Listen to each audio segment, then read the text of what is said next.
Hello students, good morning. ਜੋ ਅੱਜ ਦਾ ਆਪਣਾ ਟੌਪਿਕ ਹੈਗਾ 6th ਚੈਪਟਰ ਦੇ ਵਿੱਚੋਂ ਪ੍ਰੋਗਰਾਮਿੰਗ ਭਾਸ਼ਾਵਾਂ ਆਪਾਂ ਕੀਤੀਆਂ ਸੀਗੀਆਂ ਕਿ ਅੱਗੇ ਆਪਾਂ ਕਰਨੇ ਕਿ ਕਿਹੜੀਆਂ ਕਿਸਮਾਂ ਹੁੰਦੀਆਂ ਨੇ ਪ੍ਰੋਗਰਾਮਿੰਗ ਭਾਸ਼ਾਵਾਂ ਦੀਆਂ, ਟਾਈਪਸ ਆਫ ਪ੍ਰੋਗਰਾਮਿੰਗ ਲੈਂਗੁਏਜ। ਜਿਵੇਂ ਕਿ ਅਸੀਂ ਜਾਣਦੇ ਹਾਂ ਕਿ ਸੈਂਕੜੇ ਕਿਸਮ ਦੀਆਂ ਪ੍ਰੋਗਰਾਮਿੰਗ ਭਾਸ਼ਾਵਾਂ ਉਪਲਬਧ ਬਹੁਤ ਜ਼ਿਆਦਾ ਹੈਗੀਆਂ ਨੇ, ਅਲੱਗ-ਅਲੱਗ ਫੀਚਰਸ ਨੇ, ਹਰੇਕ ਆਪਣੀ ਜੋ ਵੀ ਲੈਂਗੁਏਜ ਹੈਗੀ ਆ।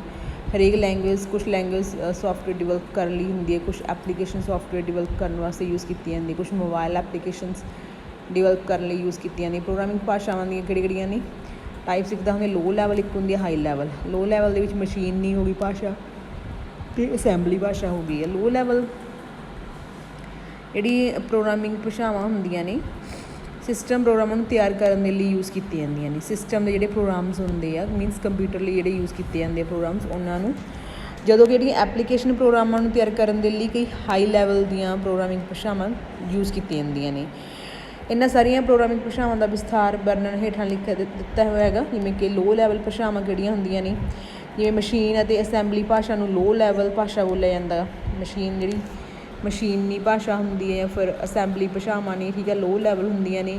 ਇਹ ਭਾਸ਼ਾਵਾਂ ਕੰਪਿਊਟਰ ਹਾਰਡਵੇਅਰ ਨਾਲ ਸਿੱਧਾ ਸੰਪਰਕ ਕਰ ਸਕਦੀਆਂ ਨੇ। ਇਹ ਡਿਵਾਈਸ ਡਰਾਈਵਰਸ, ਆਪਰੇਟਿੰਗ ਸਿਸਟਮ ਦੀਆਂ ਲਈ ਕਰਨਲਸ, ਹਾਈ ਪਰਫੋਰਮੈਂਸ ਕੋਡ ਆਦਿ ਡਿਵੈਲਪ ਕਰਨ ਲਈ ਵਰਤੀਆਂ ਜਾਂਦੀਆਂ ਨੇ। ਤਾਂ ਇਹ ਹੁੰਦੀਆਂ ਨੇ ਲਾਈਕ ਮਸ਼ੀਨੀ ਭਾਸ਼ਾ ਕਿਹੜੀ ਹੁੰਦੀ ਆ? ਮਸ਼ੀਨੀ ਭਾਸ਼ਾ ਨੂੰ ਬਾਈਨਰੀ ਭਾਸ਼ਾ ਹੀ ਬੋਲਦੇ ਆ, ਜਿਹੜੀ ਕਿ ਸਭ ਤੋਂ ਬੇਸਿਕਲੀ ਭਾਸ਼ਾ ਹੁੰਦੀ ਹੈ ਕਿਸੇ ਕੰਪਿਊਟਰ ਦੀ, ਉਹਨੂੰ ਮਸ਼ੀਨੀ ਭਾਸ਼ਾ ਬੋਲਦੇ ਆ, ਜਿਹੜੀ 0 ਅਤੇ 1 ਦੇ ਵਿੱਚ ਹੀ ਉਹਦੀ ਕੋਡਿੰਗ ਕੀਤੀ ਜਾਂਦੀ ਆ। ਇਸ ਭਾਸ਼ਾ ਨੂੰ ਕੰਪਿਊਟਰ ਪ੍ਰੋਗਰਾਮਿੰਗ ਭਾਸ਼ਾਵਾਂ ਦੀ ਪਹਿਲੀ ਜਨਰੇਸ਼ਨ ਵੀ ਕਿਹਾ ਜਾਂਦਾ, ਠੀਕ ਹੈ। ਤਾਂ ਇਹਦੇ ਵਿੱਚ ਕੀ ਹੁੰਦਾ, ਮਸ਼ੀਨ ਸਿਸਟਮ ਸਿੱਧੇ ਤੌਰ 'ਤੇ ਸਮਝਦਾ ਹੈ।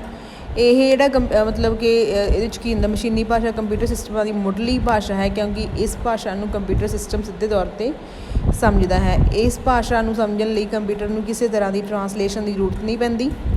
ਇਹ ਭਾਸ਼ਾ ਸਿਰਫ 2 ਬਾਈਨਰੀ ਅੰਕਾਂ ਜਿਵੇਂ 0 ਅਤੇ 1 ਵਿੱਚ ਹੀ ਮਿਲ ਕੇ ਬਣਦੀ ਆ। ਮਸ਼ੀਨੀ ਭਾਸ਼ਾ ਵਿੱਚ ਹਰ ਇੱਕ ਹਦਾਇਤ ਸਿਰਫ ਇਹਨਾਂ 2 ਅੰਕਾਂ ਤੋਂ ਹੀ ਮਿਲ ਕੇ ਬਣਦੀ ਆ। ਮਸ਼ੀਨੀ ਭਾਸ਼ਾ ਦੇ 2 ਭਾਗ ਹੁੰਦੇ, ਇੱਕ ਤਾਂ ਅਪ ਕੋਡ ਹੁੰਦਾ, ਇੱਕ ਹੁੰਦਾ ਓਪਰੈਂਡ। ਅਪ ਕੋਡ ਕੀ ਹੁੰਦਾ? ਅਪ ਕੋਡ ਦਾ ਮਤਲਬ ਹੁੰਦਾ ਆਪਰੇਸ਼ਨ ਕੋਡ, ਕਿ ਤੁਸੀਂ ਕਿਹੜਾ ਆਪਰੇਸ਼ਨ ਪਰਫੋਰਮ ਕਰ ਰਹੇ ਹੋ, ਠੀਕ ਹੈ। ਓਪਰੈਂਡ ਦਾ ਮਤਲਬ ਹੁੰਦਾ ਕਿ ਕਿੰਨਾ ਉੱਪਰ ਕਿਹੜੇ ਨੰਬਰਾਂ ਦੇ ਉੱਪਰ ਤੁਸੀਂ ਆਪਰੇਸ਼ਨ ਪਰਫੋਰਮ ਕਰ ਰਹੇ ਹੋ, ਉਹ ਚੀਜ਼ ਹੁੰਦੀ ਆ। ਆਪਰੇਸ਼ਨ ਐਡਰੈਸ ਪਹਿਲਾ ਭਾਗ। ਆਪਰੇਸ਼ਨ ਕੋਡ ਇਹ ਇੱਕ ਕਮਾਂਡ ਹੁੰਦੀ ਹੈ, ਇਹ ਕੰਪਿਊਟਰ ਨੂੰ ਇਹ ਦੱਸਦੀ ਹੈ ਕਿ ਹਦਾਇਤ ਵੱਲੋਂ ਕਿਹੜਾ ਆਪਰੇਸ਼ਨ ਕੀਤਾ ਜਾਣਾ ਗਾ, ਕਿ ਮਤਲਬ ਕਿ ਤੁਸੀਂ ਕੀ ਕਰਨਾ ਗਾ, ਐਡੀਸ਼ਨ ਕਰਨੀ ਹੈ 2 ਨੰਬਰਾਂ ਦੀ, ਠੀਕ ਹੈ, ਸਬਟਰੈਕਸ਼ਨ ਕਰਨੀ ਆ, ਮਲਟੀਪਲੀਕੇਸ਼ਨ ਕਰਨੀ, ਕੀ ਕਰਨਾ ਉਹ ਦੱਸਦਾ ਗਾ।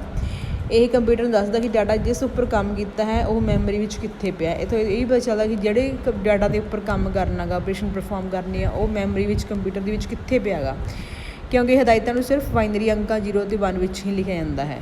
ਇਸ ਲਈ ਇਹਨਾਂ ਹਦਾਇਤਾਂ ਨੂੰ ਬਾਈਨਰੀ ਰੂਪ ਵਿੱਚ ਯਾਦ ਰੱਖਣਾ ਬਹੁਤ ਔਖਾ ਹੁੰਦਾ ਹੈ। ਮਸ਼ੀਨੀ ਭਾਸ਼ਾ ਨੂੰ ਵਰਤਣ ਦੇ ਕਈ ਲਾਭ ਹਨ ਅਤੇ ਕਈ ਹਾਨੀਆਂ ਵੀ ਆ। ਕੁਝ ਲਾਭ ਇਸ ਤਰ੍ਹਾਂ ਦੇ ਲਾਭ ਨੇ। ਲਾਭ ਕੀ ਨੇ? ਬਾਈਨਰੀ ਰੂਪ ਵਿੱਚ ਹਦਾਇਤਾਂ ਨੂੰ ਬਿਨਾਂ ਕਿਸੇ ਟਰਾਂਸਲੇਸ਼ਨ ਦੇ ਸਿੱਧੇ ਤੌਰ 'ਤੇ ਕੰਪਿਊਟਰ ਦੁਆਰਾ ਸਮਝਿਆ ਜਾਂਦਾ ਹੈ। ਟਰਾਂਸਲੇਸ਼ਨ ਕਰਨ ਦੀ ਲੋੜ ਨਹੀਂ ਹੁੰਦੀ, ਕੰਪਿਊਟਰ ਦੀ ਭਾਸ਼ਾ ਹਮੇਸ਼ਾ 0 ਅਤੇ 1 ਹੁੰਦੀ ਆ। ਤੁਸੀਂ ਚਾਹੇ ਇੰਗਲਿਸ਼ ਟਾਈਪ ਕਰਦੇ ਹੋਵੋ, ਬਟ ਉਹ ਕਨਵਰਟ ਕਰ ਲੈਂਦਾ 0 ਅਤੇ 1 ਦੀ ਫਾਰਮ ਦੇ ਵਿੱਚ ਹੀ ਉਹ ਭਾਸ਼ਾ ਨੂੰ ਸਮਝਦਾ ਗਾ।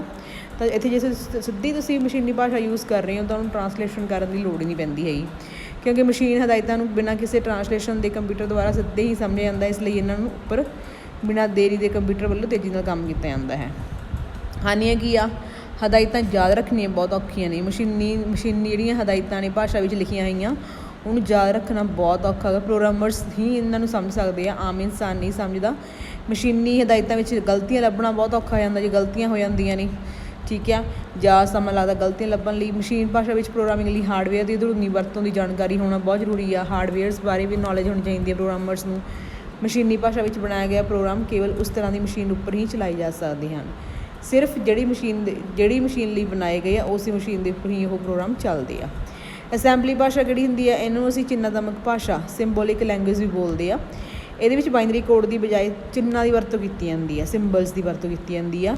ਇਸ ਭਾਸ਼ਾ ਨੂੰ ਕੰਪਿਊਟਰ ਦੀਆਂ ਪ੍ਰੋਗਰਾਮਿੰਗ ਭਾਸ਼ਾਵਾਂ ਦੀ ਦੂਜੀ ਜਨਰੇਸ਼ਨ ਦੀ ਭਾਸ਼ਾ ਵੀ ਮੰਨਿਆ ਜਾਂਦਾ ਹੈ। ਮਸ਼ੀਨੀ ਭਾਸ਼ਾ ਦੀ ਤੁਲਨਾ ਵਿੱਚ ਅਸੈਂਬਲੀ ਭਾਸ਼ਾ ਦਾ ਮੁੱਖ ਲਾਭ ਇਹ ਹੈ ਕਿ ਇਸ ਨਾਲ ਕੋਡਿੰਗ ਕਰਨ ਵਿੱਚ ਲੱਗਣ ਵਾਲਾ ਸਮਾਂ ਘੱਟ ਜਾਂਦਾ ਹੈ। ਪ੍ਰੋਗਰਾਮਰ ਦੁਆਰਾ ਜਾਰੀ ਰੱਖਣ ਵਾਲੀ ਜਾਣਕਾਰੀ ਵੀ ਘੱਟ ਹੁੰਦੀ ਹੈ। ਸਮਾਂ ਘੱਟ ਲੱਗਦਾ ਕੋਡਿੰਗ ਕਰਨ ਵਿੱਚ, ਯਾਦ ਰੱਖਣਾ ਵੀ ਸੌਖਾ ਹੁੰਦਾ ਕਿਉਂਕਿ ਚਿੰਨ੍ਹ ਹੀ ਯੂਜ਼ ਕੀਤੇ ਜਾਂਦੇ ਆ। ਬਾਈਨਰੀ ਭਾਸ਼ਾ ਦੇ ਮੁਕਾਬਲੇ ਅਸੈਂਬਲੀ ਭਾਸ਼ਾਵਾਂ ਦੀਆਂ ਹਦਾਇਤਾਂ ਚਿੰਨ੍ਹਾਤਮਕ ਨਾਮਾਂ ਨੂੰ ਆਸਾਨੀ ਨਾਲ ਯਾਦ ਰੱਖਿਆ ਜਾਂਦਾ। ਇਹਦੇ ਕੁਛ ਲਾਭ ਨੇ। ਇਹਨਾਂ ਲਾਭਾਂ ਦੇ ਬਾਵਜੂਦ ਅਸੈਂਬਲੀ ਭਾਸ਼ਾਵਾਂ ਦੀ ਕੁਛ ਅੜਚਣਾਂ ਵੀ ਆਉਂਦੀਆਂ ਜੋ ਕਿ ਆਪਾਂ ਨੈਕਸਟ ਵੀਡੀਓ ਵਿੱਚ ਡਿਸਕਸ ਕਰਾਂਗੇ। Thank you so much.